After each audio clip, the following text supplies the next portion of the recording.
Nós vamos fazer contato com o repórter do Diário do Centro do Mundo, Pedro Zambarda. Bom dia, Pedro. Tudo bem, Glauco? Como é que vocês estão? Bom dia para todo mundo que está acompanhando aí a Rádio Brasil Atual. A gente também aqui pela TVT e nos canais do YouTube da TVT e da Rádio Brasil Atual, Pedro.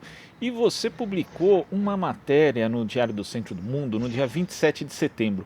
Uma reportagem falando sobre essa nova onda de ódio nas redes sociais envolvendo representantes do segmento político, em especial da Assembleia Legislativa de São Paulo. E depois disso você recebeu uma ameaça de morte. Eu queria que você falasse a respeito do teor dessa reportagem e também a respeito dessa ameaça, Pedro.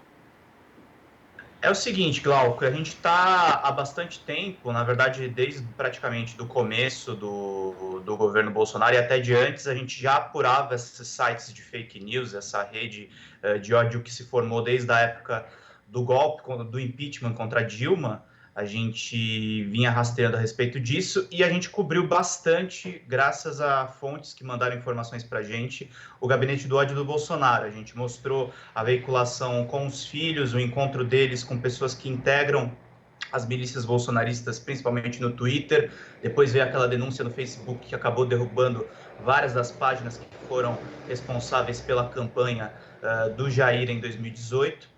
E várias pessoas tinham me alertado que essas práticas de achaque, de ataques virtuais que os bolsonaristas vinham fazendo, estava começando a migrar para outros nomes da direita.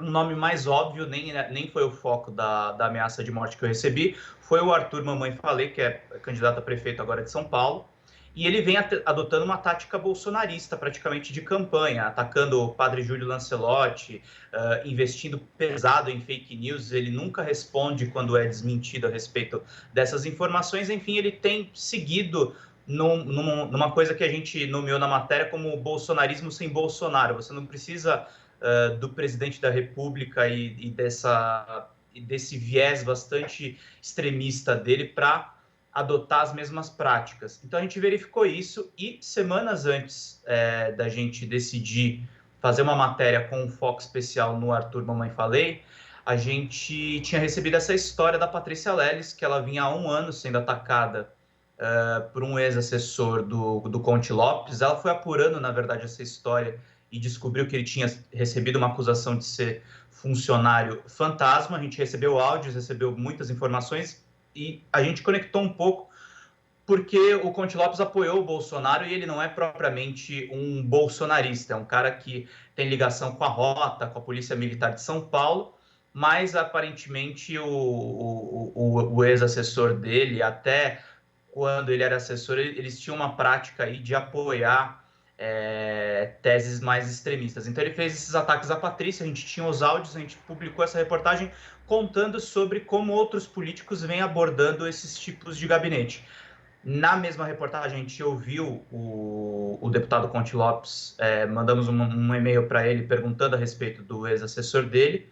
Ele respondeu dizendo que a Patrícia Leles havia mentido para a gente, mas não apresentou nenhuma prova da mentira dele, uma vez que ele comprovou que o Leonardo, de fato, Leonardo Corona Ramos, que é esse ex-assessor, ele tinha de fato tinha trabalhado no gabinete dele, a mãe dele trabalha há 30 anos com o deputado, e ele meio que comprovou as informações, a gente anexou a resposta dele na matéria, ouvindo sempre, claro, os dois lados, e eu acredito que por conta de eu ter mandado esse e-mail para o Conte Lopes, ele tenha repassado o meu celular para o ex-assessor, porque no mesmo dia a namorada do assessor mandou mensagem xingando, não respondi.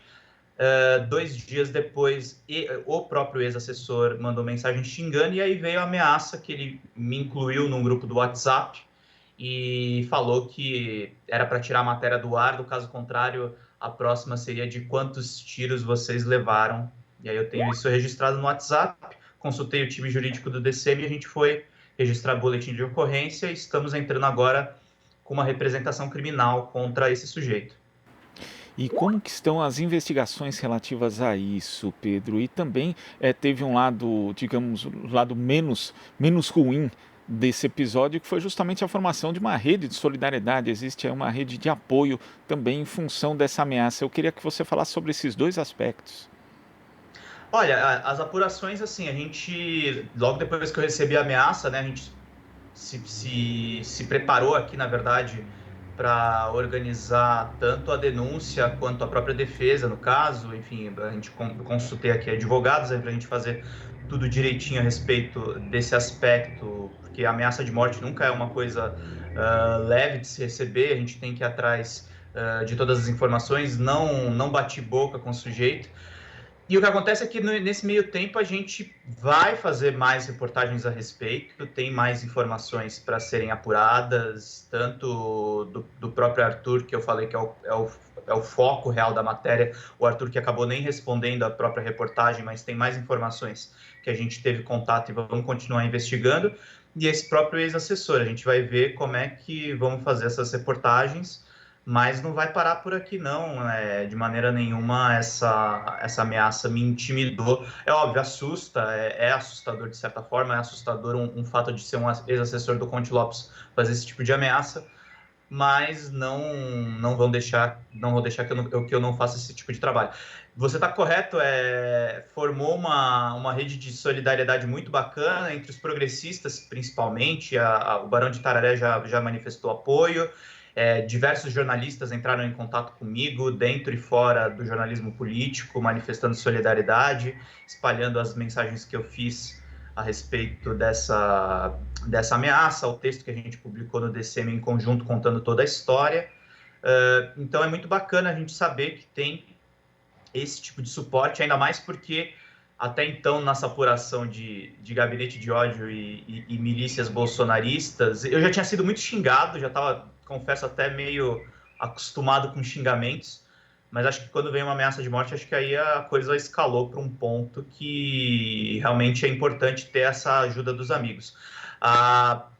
Dos amigos e dos colegas. A Abrage parece que está preparando uma nota a respeito, me consultaram já e estão fazendo uma matéria. Então, acho que nos próximos dias a gente deve ter mais alguma manifestação. Os veículos têm me procurado, vocês me procuraram. A TV Democracia do Panunzio deve me entrevistar daqui a pouquinho. Então, formou-se realmente uma rede de solidariedade muito importante que é necessária nesses tempos, né, Glauco? Eu acho que o presidente ameaça a imprensa todo dia. Então, não falo ameaça de morte, mas, enfim, intimidação, ameaça a bater, já chegou a ameaçar aquele jornalista do Globo a socar o rosto dele. A gente não está vivendo tempos fáceis para ser jornalista, de fato. Pois é, Pedro. E você, na verdade, acompanha essa questão da articulação de redes de ódio na internet há muito tempo, né? Em 2015 você já denunciava ali um site que costumava, nem sei se existe ainda esse site, mas eu lembro que eu acompanhava de longe ali, circulava muita fake news, também canais no YouTube que se destinam à mesma coisa. E é sempre isso, né, Pedro? Um fomento ao ódio o tempo todo. Só que agora parece que existe uma nova escalada, né? Você acha que hoje o cenário é mais preocupante do que era, por exemplo, há 5 anos?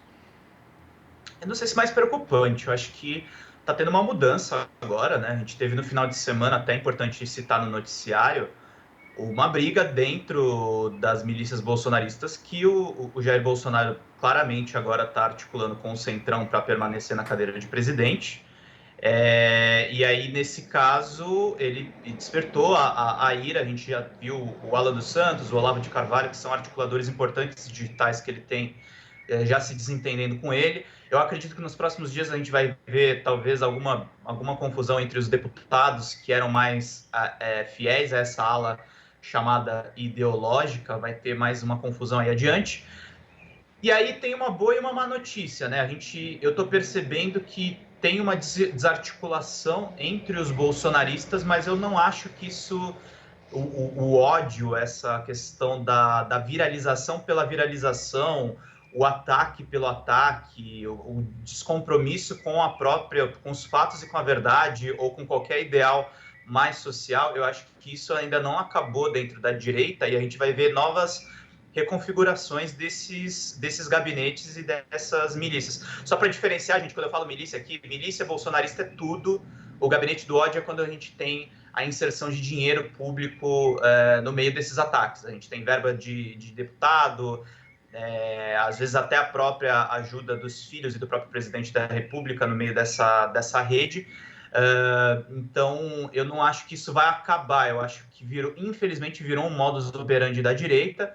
Virou um modus operandi, a gente não pode esquecer daquele documentário, né? O dilema das redes. As redes sociais também estão setadas para funcionar nesse tipo de engajamento, que não é um engajamento sadio para a sociedade. A gente tem que fazer essa crítica às plataformas também, como elas estão configuradas, porque elas acabam facilitando esse tipo de coisa. Então vai ter muita discussão para frente. Eu acho que a boa notícia é que o Bolsonaro já não está mais tão articulado assim na internet, mas isso ainda não desapareceu. É importante a gente ficar atento, denunciando, fazendo reportagens a respeito disso, cobrindo efetivamente. E, claro, a ameaça que eu sofri deve realmente deixar as pessoas assustadas. A gente deve lembrar que Patrícia Campos Melo sofreu ameaças, não foi ameaças de morte, mas foram verdadeiras baixarias pelas redes. Teve diversos outros jornalistas que entraram em contato com a questão dos disparos de WhatsApp e com essas próprias redes e que sofreram ameaças muito semelhantes às minhas. Pedro, queria agradecer sua participação aqui no Jornal Brasil Atual. Receba a nossa solidariedade, pode contar com a gente e até a próxima. Obrigado, Glauco. Um abraço. Tchau. Abraço. Conversamos aqui com o repórter do Diário do Centro do Mundo, Pedro Zambarda. Você está ouvindo Jornal Brasil Atual. As notícias que os outros não dão.